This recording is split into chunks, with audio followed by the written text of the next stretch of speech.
ladies and gentlemen. Today, inshallah, we are going to, in this lecture, which is lecture 3, we are going to talk about the first component of linguistics, which is phonetics. In the previous weeks, in lecture 1 as well as in lecture 2, we gave just a background about language. So in the previous 2 classes, we talked about the origin of language and the differences or the properties of human language. So today, inshallah, as I said, we are going to start with the first component of linguistics, which is phonetics. So in this lecture, we are going to deal with 2 main questions. These two main questions are as follows: how the symbols of the International Phonetic Alphabet can be used to represent both consonant and vowel sounds of English words. And what I mean by IPA is an internationally recognized set of phonetic symbols developed in the 19th century to restrict one-to-one correspondence between sounds and symbols. So we are following a system of sounds. That's what is known as IPI. The second question which we are going to deal with today is what physical aspects of human vocal tract are involved in the production of those sounds. To begin with, you might ask me, what does phonetics mean? Simply, we can say that phonetics refers to the general study of the features of speech sounds. It deals with the physical aspect of human sounds.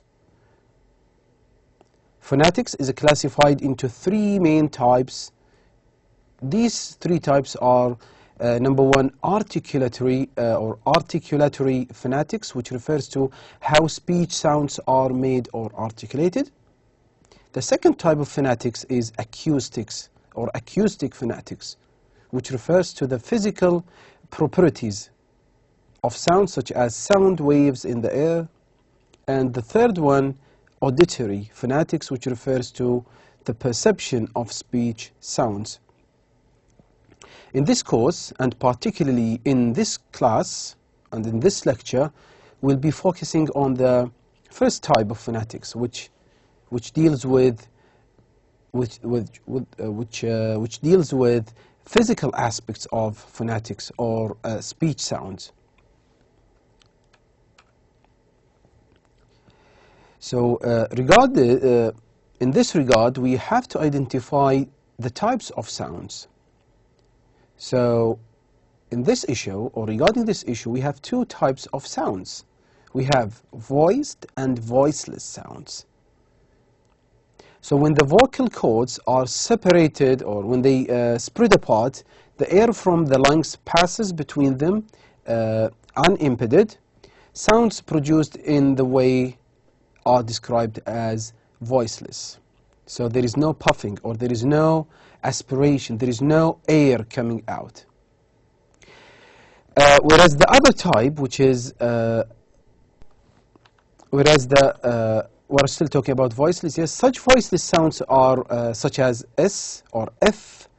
By placing your fingertip on the top of your Adam's apple, just on your neck, you can not feel any vibration.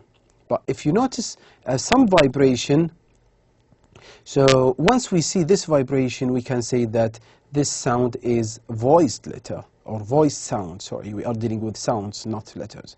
Okay? So if there is a vibration, that means this sound is voiced. Whereas if there is no vibration, we can just simply say that this sound is voiceless. So here we have 2 sounds which are considered as voiceless. These 2 voiceless sounds are S and F. On the other hand, when the vocal cords are drawn together, the air from the lungs repeatedly pushes them apart, and as a result of this, a vibration will come out. So this is described as voiced.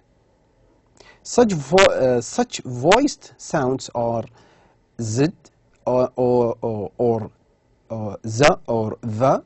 So by placing your just fingertip on the top of your Adam's apple, you can feel this vibration. We can do a very simple experiment now. If you want to try producing these two sounds, S, F, we can't notice any vibration. By placing our finger, okay, our fingertip on Adam's apple, we can't see or we can't notice any vibration. Unlike the other type of sound, which is voiced. So let's utter these two sounds: z, th, z, or th. Okay, so we can see and notice some vibrations coming out of this place, larynx. Okay, when it comes to classes of sounds, we can identify sounds into two classes.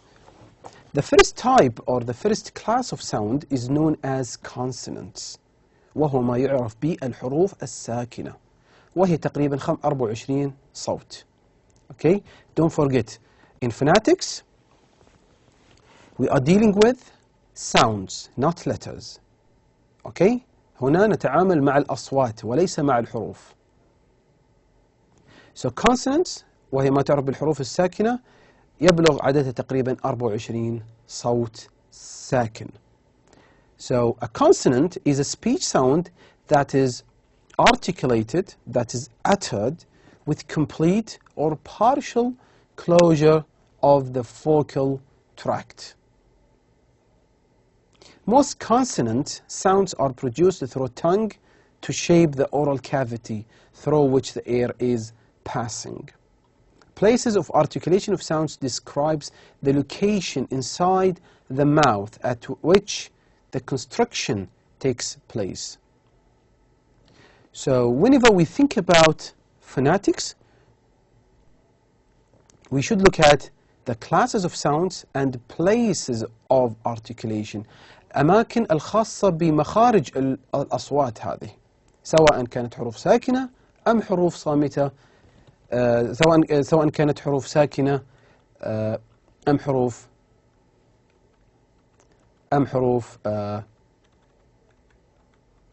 متحركة، كما سنشاهد في الشرائح التي ستعقب هذه الشريحة. Alright? Okay. As I said, place of articulation is very important, and it differentiates between different sounds.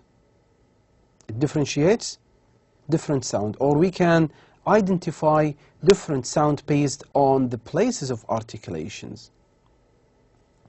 There are much more places of articulation than what you see on the screen, but I think these are the most common ones.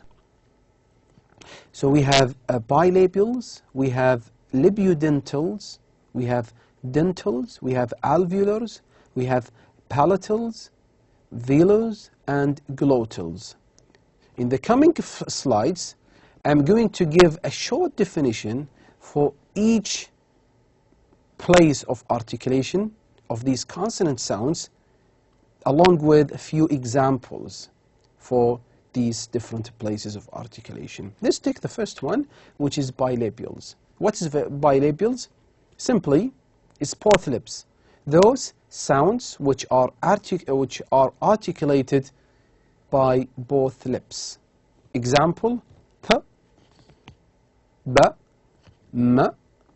So as you notice, once you start producing these sounds, you can simply notice yourself, or you can simply simply observe that both of your lips get together. Okay, they have become rounded in order to produce these sounds. Again, p, p, b, m. The second place of articulation of consonant sound is labiodental, which refers to the upper teeth with the lower lip. The upper teeth with the lower lip. For example, f, the, or fa, the. So the upper teeth touches the lower lip. The third place of articulation of consonant sound is called dentals. Dentals, and what dentals refer to is teeth. Okay, so dental means teeth. So dentals refers to the tongue tip behind the upper teeth or between the teeth. For example, th, th, okay, th, or th again, and the, okay, so th and the. So these two sounds are known as dental sounds because the tongue tip, just the front part of the tongue behind the upper teeth, okay, or between the teeth. So th, th, th, okay. The fourth place of articulation of consonant sound is known as alveolars. So the front part of the tongue on the alveolar ridge, okay, the upper part, or the upper part of the tongue. For example, t. So as you see, and the tongue touches the, you know, the alveolar, the alveolar ridge, which is the rough area behind and above the upper teeth. Okay, ta, da, na, sa, za. All these sounds are known as alveolars because the tongue touches the alveolar ridge.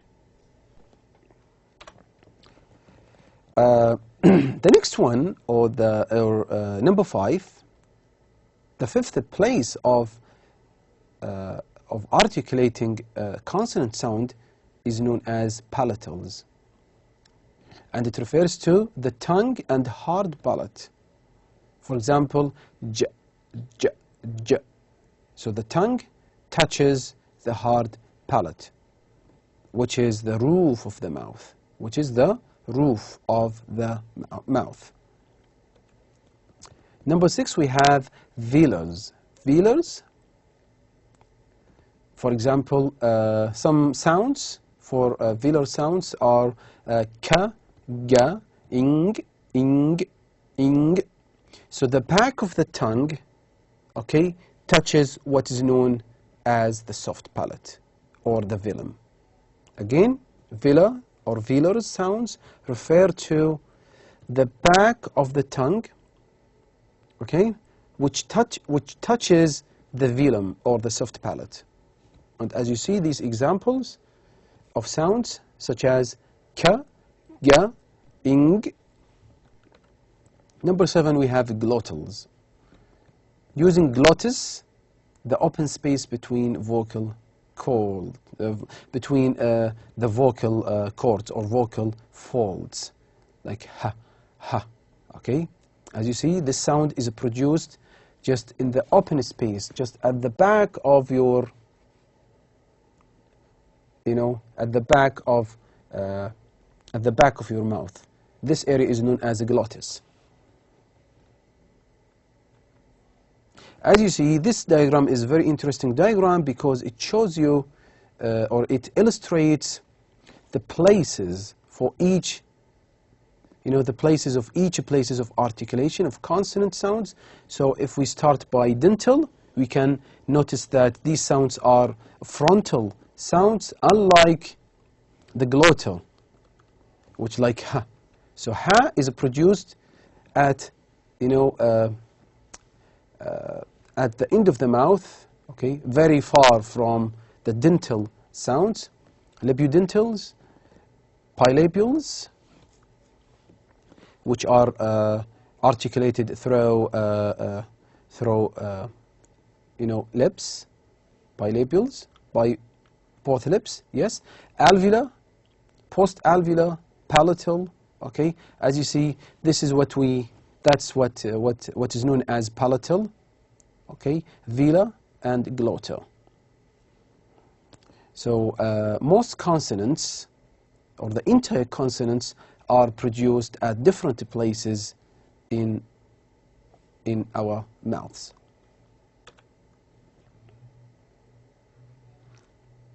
Within consonant sounds, we have what is known as familiar simples and unfamiliar simples. So for familiar simples, those simples or sounds which denote to most consonant sounds, such as p or m or n, or most of familiar simples, which include bilabial, dental consonants, etc. Whereas unfamiliar simples, which refer to less familiar sounds, such as th, because this sound, okay, or this simple, let's say simple, yes, which is between the two brackets, have two ways of pronouncing it. So it's pronounced in some words, or in words, it can be pronounced as the, as in thus, or th, as in word loath. So the same simple, okay, but might be pronounced differently, okay. Whereas pa and ma, okay, there is only one way of producing this simple. All right.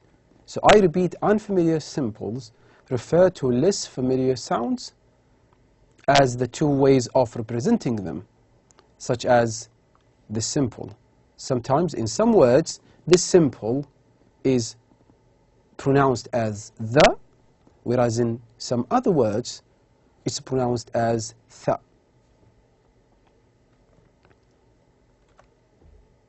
Okay. Now we move to manner of articulation, which answers the question of what kind of construction is there. Construction means closure. So manner of articulation refers to the kind of construction, okay?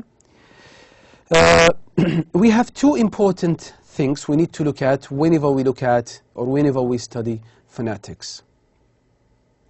These two things are place of articulation, or places of articulation, as we have just seen now, and manner of articulation, okay, which we are going to look at what does it mean now. So it's concerned with the degree of obstruction. What again, obstruction refers to closure. So it refers to the degree of constriction or the type of channel imposed upon the passage of air at a given place of articulation. It ranges from completely closed to completely open. So if it's completely open, that is what is known as vowel sounds. If it's completely closed, that's consonant. If the air, or if there is no air coming out, okay, this is consonant, this is consonant sound. These different types of consonant sounds might be, they might have a number of manners.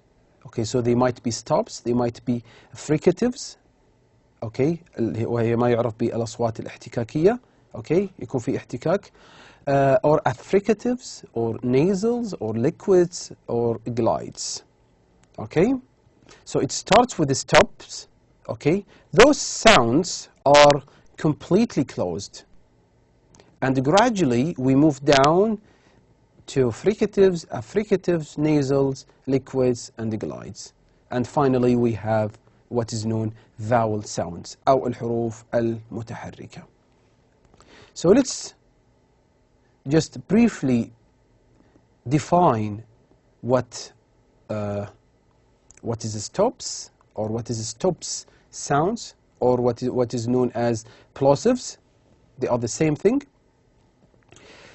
These sounds are produced by completely stopping the air. So there is no air, or there is no aspiration, there is no air coming out of the mouth.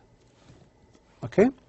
Then we move to fricatives, which refer to those sounds which are produced by forcing the air through a narrow channel, very narrow channel, made by placing two articulators together, such as th, okay, or tha. Affricatives, those sounds which are produced as stops at the beginning and released as fricatives at the end, such as ch and j. So they start with as being stops, and just after a while, okay, they start to be released.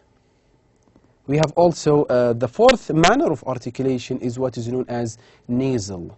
Okay, so from this concept we can notice, we can identify that these sounds are articulated through nose. Okay, so those sounds which are produced by allowing the air to escape freely, okay, without any constriction through nose, such as in, okay, in, okay. The fourth manner of articulation is what is known as liquids. Such sounds are produced by partial closure, by partial constriction in the mouth, such as r, r and okay, r, okay, r, r. And the final one is what is known as glides or semivowels. Semivowels, okay, not complete vowels, but semivowels. Those sounds which are produced with the tongue in motion or from the position of a vowel, okay, but they haven't reached the vowel level yet, such as you know, in words like yes, y, okay, or we, okay. So we have these sounds. I mean, we have these two words, yes and west, yes and west. So this takes us to the second type of, or the second class of sounds, which is known as vowels, مرة أخرى vowels هي الحروف المتحركة، وأما الconsonants أو الconsonant sounds هي الأصوات الصامتة. vowel sounds هي إيش؟ هي الحروف المتحركة أو الأصوات المتحركة. So a vowel is produced with a relatively free flow of air. So the air can be produced easily without any constriction. They are voiced. Most of the time, or the entire vowels are voiced. When it comes to the positions of vowels, we have four types or four positions of vowels. We have what is known as front vowels, back vowels, high vowels, and low vowels. So we have four areas of vowels. You will see this very clearly in the following slide. You will see some diagram which are going to illustrate much information regarding this point.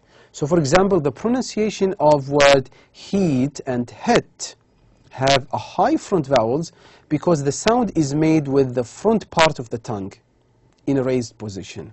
On the other hand, when we look at a word such as hat, this word is produced with the tongue in lower position, and the sound in hot can be described as a low back vowel.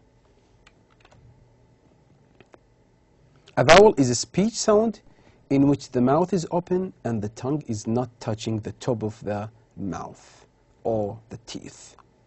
Because, simply because the air is coming out, so the tongue, doesn't touch the mouth or doesn't touch the teeth. Because there is no closure, there is no construction of sounds. Vowel is a speech sound produced by humans when the breath flows out through the mouth without being blocked by the teeth, tongue, or lips. Again, this is also another definition for vowels. These two interesting vowels are, useful because they summarize what does vowel mean. So the first definition is taken from Oxford Learners Dictionary, whereas the other definition is taken from Cambridge Learners Dictionary. So when you get asked about the meaning of vowel, you can just state one of these definitions. Okay, the position of the highest point of the tongue is considered to be the point of articulation of vowel. The vertical dimension of vowel, diagram is known as vowel high, which includes high, central, mid, or low vowels. The horizontal dimension of the vowel diagram includes tongue advancement and identifies how far or how forward the tongue is located in the oral cavity during production.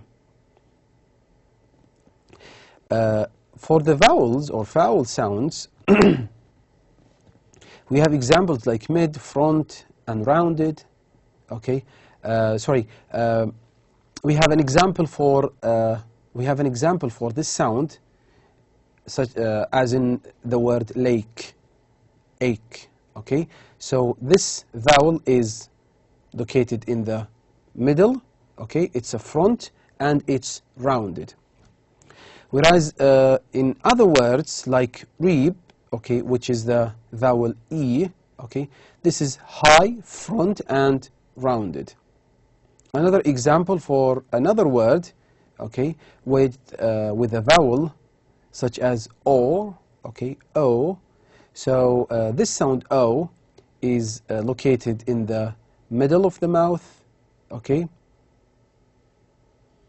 it's in the mid, back of the mouth and rounded. We have also another vowel, as in the word poop. For example, poop. With this sound, or with this vowel sound, we can notice that this vowel, U, is high, high, and it's also located at the back of the mouth, and it's rounded. The teeth or the lips are rounded. Now we come to diphthongs. Diphthongs is part of vowels. Sometimes we see some words which are a combination of two adjacent vowels, or two adjacent vowel sounds within the same syllable, within the same word. So this is what is known as diphthongs. So diphthongs is a combination of two adjacent vowel sounds within the same syllable, or within the same syllable. So the two vowels come together. For example, we have these diphthongs, these commonly used diphthongs. We have 8 common diphthongs, which are always used in English, as you see. For example, the phrase "no highway cowboys." As you see, in this in this phrase, we have 5 distinct diphthongs. One in every syllable. So words such as high or pie have 2 vowel sounds, and the movement of these diphthongs is from low towards high front. High and pie. So there is a movement in pronouncing these sounds from low okay, towards high front of the mouth.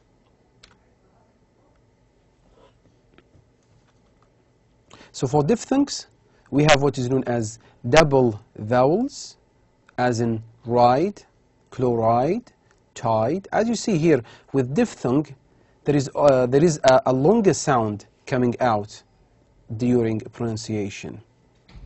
We have also boy, toy, voice, oi, okay?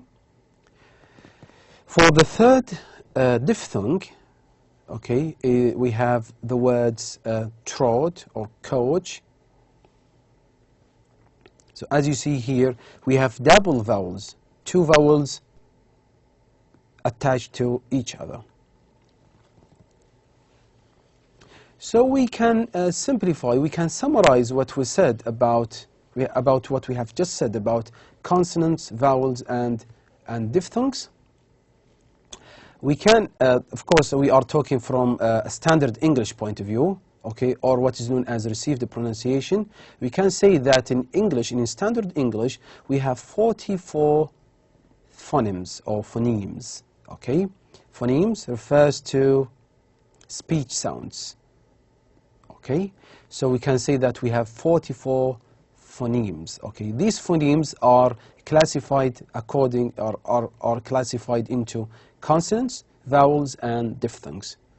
For the diphthongs, we have 24 sounds. For the vowels, we have 12 sounds. And for diphthongs, we have 8 sounds. The total is 44. As you see, this table summarizes two things. As you see in the first row, okay, you find the places of articulation of consonant sounds. So we have bilabials, we have labiodentals, we have dentals, we have alveolars, we have post-alveolars, we have palato-alveolar, we have palatal, we have velar, we have a glotta. Okay? And at the same time, if you look at it from, if you look at the first column, okay, we can see the manner of articulation of these sounds. So we have manner of articulation or manners of articulation, okay, with the places of articulation. So we have a plosive, we have a fricative, we have affricative, we have nasal, lateral, and we have what is known as semi-vowel or glottal. Right?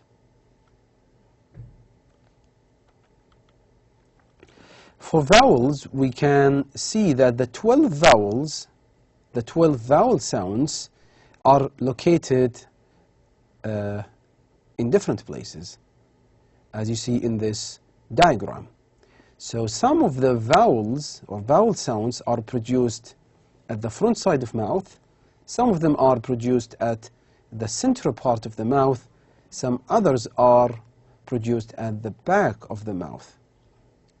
In addition to this, within these vowels have also different positions. Some of them,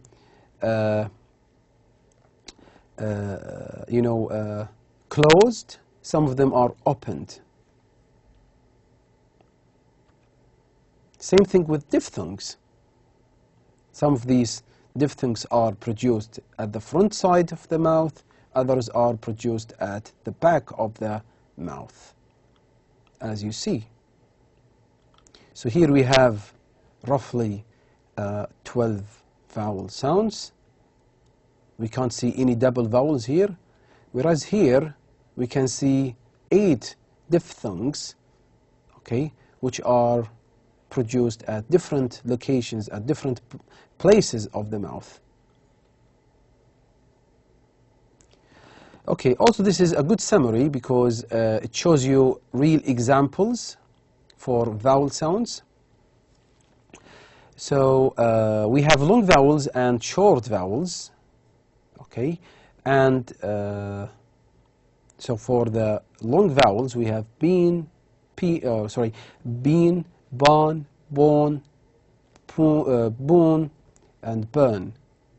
For short vowels, we have pit, pit, pat, put, put, put, another. Okay?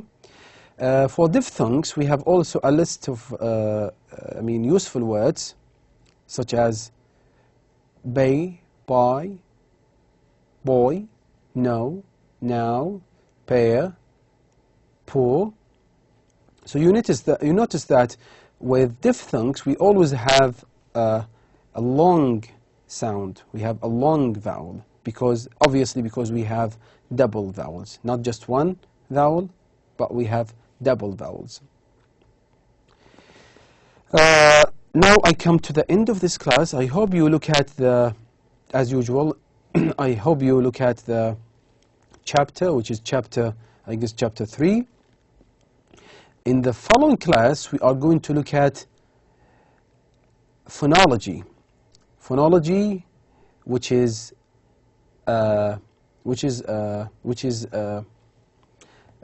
sometimes I know that many students might get confused between phonology and phonetics because these two concepts are very similar and the differences are subtle. So hopefully in the following class, in the following lecture, I'm going to explain the differences between phonology and phonetics. I wish you all the best, and I hope you enjoyed this class, and see you in the following class. Wassalamu alaikum wa rahmatullahi wa barakatuh.